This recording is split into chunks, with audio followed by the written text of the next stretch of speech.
मोदी सरकार कोशिश कर रही है कि किसी तरह से किसानों के आंदोलन को खत्म किया जाए। वहीं दूसरी तरफ विपक्षी पार्टियों ने कहा कि भारत बंद व्यापक रूप से सफल रहा। भारत बंद उन राज्यों में ज़्यादा प्रभावी रहा जहां बीजेपी की सरकारें नहीं हैं। कुछ विपक्षी नेताओं को गिरफ्तार किया गया है तो कुछ ने आरोप लगाया कि उन्हें घर से बाहर नहीं निकलने दिया।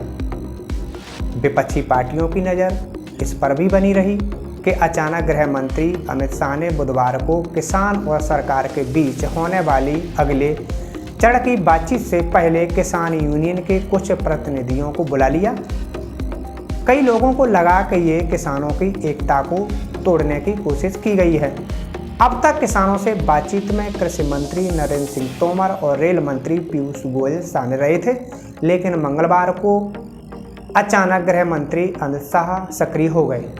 अमित शाह से मिलने के बाद किसान नेताओं ने कहा कि सरकार कृषि कानून वापस लेने को तैयार नहीं है, लेकिन बुधवार को कानून में संशोधन के लिए लिखित आश्वासन देगी।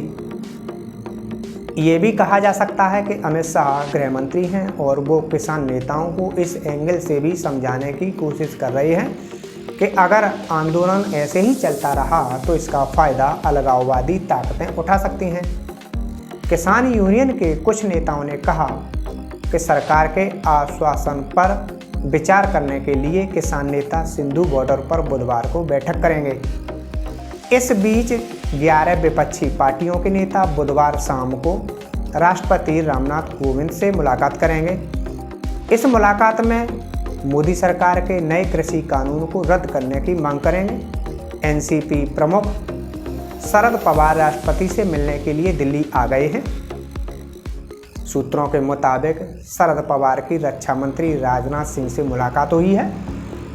राजनाथ सिंह और शरद पवार दोनों भारत के कृषि मंत्री रह चुके हैं।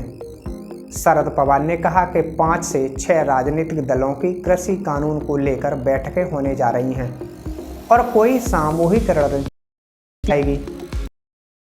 पवार ने कहा कि राष्ट्रपति से 5 बजे मुलाकात के लिए टाइम मिला है। विपक्षी दल कृषि कानून को लेकर अपनी चिंताओं से राष्ट्रपति को अवगत कराएंगे।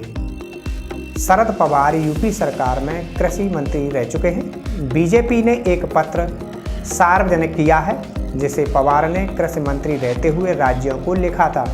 इस पत्र में एग्रीकल्चरल प्रोड्यूस मार्केटिंग कमेटी यानी कि एपीएमसी एक्ट में सुधार की बात कही गई है।